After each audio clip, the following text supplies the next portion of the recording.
Hey everybody, welcome back to Breakfast with Bob from Clash Miami. My name is Bob Babbitt. We're brought to you by SFuels, HOKA, Master Spas, deboer wetsuits, Premium Plus Sports, and of course our Challenged Athletes Foundation.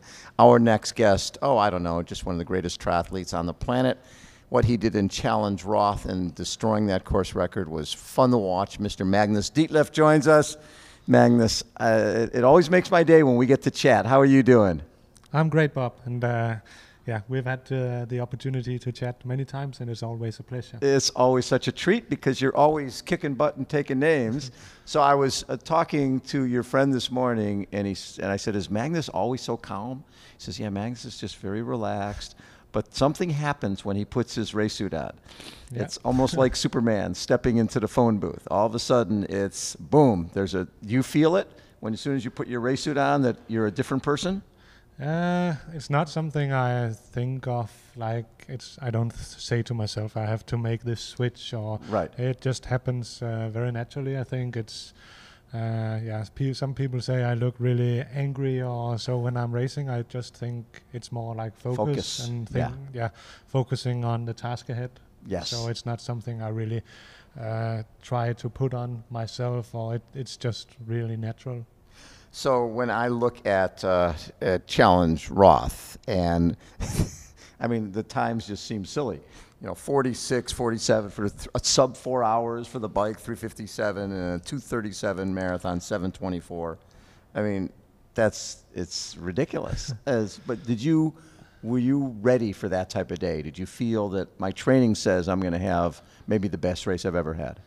Yeah, for sure. I mean, the numbers you just listed up sound silly, but I obviously did the race the year before. Yes, and won it the year before. And won that, and then seeing the numbers leading into the race last year were just much better, and we did quite a lot of testing and everything, so very specific stuff that just told me that it should be better than it has ever been. And then it's very easy to travel to Germany for me, so yes, it's always very nice for me to come to Roth. And so do you just drive over? No, we fly, but it's more like 1 hour flight. Oh my God. Same time zone, same climate, same everything. So same homestay. Yeah, same homestay. It's very easy for me to perform there. Yes. Whereas going to the United States or Kona, it's like completely different time zones and climate and stuff. You need some time to figure that out. And right. Yeah, so Roth things just comes natural to me there.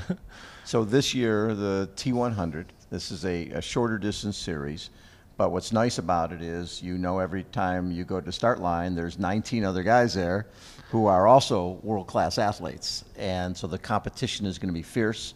Are you looking forward to it?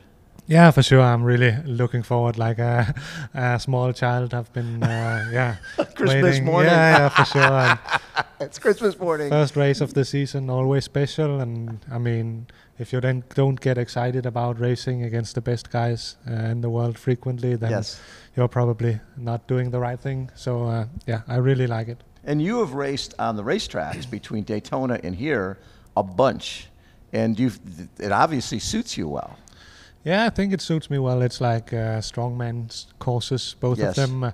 This one is a bit more technical on the bike, which right. I think is probably good. In Daytona, it's really can be hard to break up the packs and everything, whereas here it's more natural, yes. rhythm changes and accelerations, which I think hopefully will play out to my advantage. And the 20 meters is good too, because you can get away from people. Yeah, the 20-meter rule really helps for strong bikers and makes it much more fair racing. So this last couple years, you've had the opportunity to race legends, Sebastian Kienle and Jan Frodeno, before they retired, which is nice. And you got to race Jan in Milwaukee, and you got sick and had an issue. And then when you raced him in Roth, he had an issue, right? So you never really had that race where you both were running side by side. But you sort of had that in Roth when you and Sam Laidlaw were running together for a while. And when you had that experience, and then you go to Nice, and it looked like we were going to have that type of experience again there.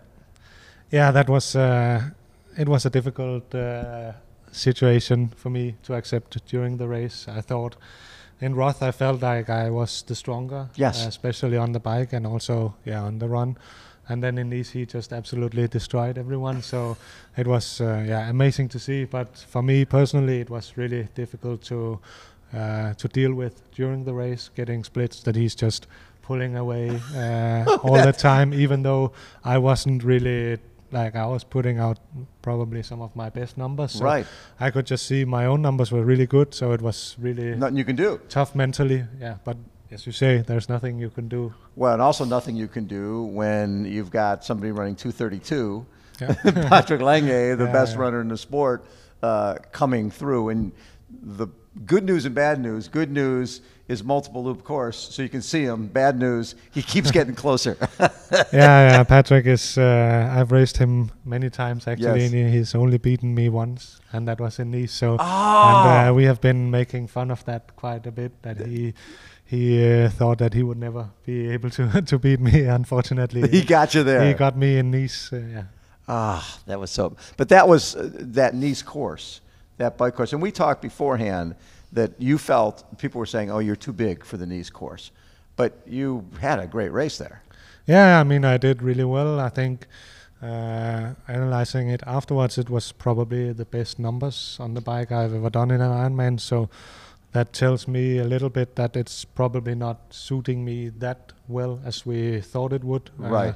Like I'm a heavy guy compared to many of the Yep. of the other athletes, so I can really well do like pushing the main climb with 400 watts. I can do that. But Right.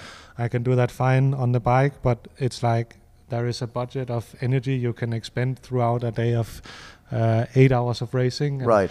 I was talking to Bradley Wise afterwards, and we were doing the main climb together, and he was like pushing just above 300 watts while I was doing 400s. And if you look at that from a like energy perspective, I just have to use so much more energy to Exactly. do that, and that naturally takes away something on the run. So I think it probably like Kona suits me a little bit better. Yes. Yeah. Well, in Kona, last time you had that, you had an unfortunate penalty, but I mean, the positive, there's never positive with a penalty. You got to run with Sebastian Kienle in his last time in Kona, and you gained something from that because you thought you had dropped him, and then here he comes. Yeah, it's always a learning full experience to Yes. race against the legends of the sport, and you can learn a lot by observing them and seeing how they behave under Yes. pressure and everything. So I'm glad I got that experience actually. Yeah. Yes. And so going back, now you have a feel for the course. You know that it really does suit you. It's a good course for you. You do well in heat, and it's a strong man's race. Is that the end of the season? Now you're already in, right?